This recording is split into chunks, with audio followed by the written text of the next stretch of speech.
小伙伴们，你们知道欧布奥特曼的最强形态是哪个吗？有人可能会说了，那肯定就是他的爆炎形态啊！在这个状态下，别说是怪兽了，连自己狠起来都要打。你们是不是也是这么认为的？其实并不是，他的最强形态啊，我估计你们都没有见过。今天录制也就搞到了奥特曼最新的融合卡牌，还有特制版的欧布生化器。这次我们就来验证一下，到底他的哪个状态才是最强的。一共有5盒，全是黑暗奥特曼。难道说这次变身可能会有意外？先试试这个。2张卡牌，一个是赛文，一个是艾斯。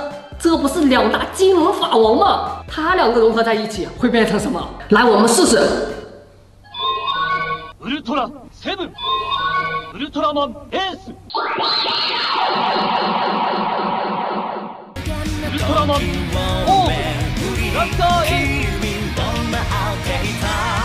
我的妈呀！难道说这就是传说中的光之巨人？这头标都比镰刀还要大了。怪兽如果看到了，那肯定连夜跑路啊！太吓人了。看看第2个，哎呦，居然有3张卡牌：银河、维克特利，还有艾克斯，新生代里面的3大帅哥。我们赶紧融合看看。Ultraman Ginga Ultraman Victory Ultraman X。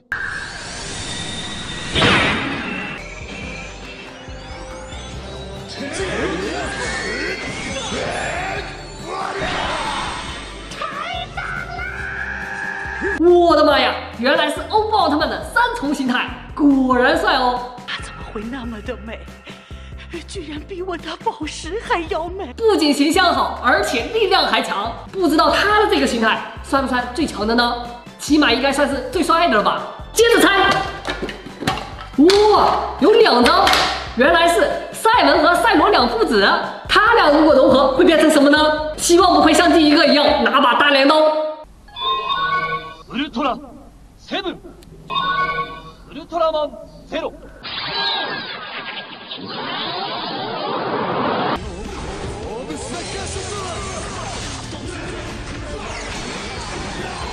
这个形态应该叫什么呢？难道说亲子形态吗？虽然形态的名字我不知道，但是这个形态绝对比上面的3重形态还要强。3重形态打不过的，用这个绝对可以搞定。接下来我们再看看这个，哇，有点吓人了。贝利亚桑，还有我们的戴拿前辈，他2个融合在一起，完全想不到会变成什么样。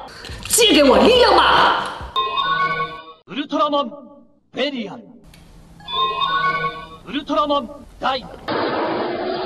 奇跡の光に制御には注意が必要な姿でもある。我的天哪，这个形态完全可以和第1个碰一碰，2个实在是太吓人了。看来贝老大的力量可不是随便可以借的，超恐怖啊！最后一个，贝利亚桑和黑暗扎基。上次我们融合就挺可怕的，这次还来了个黑暗扎基。这次融合不会把小命都丢了吧？ Ultraman Belial。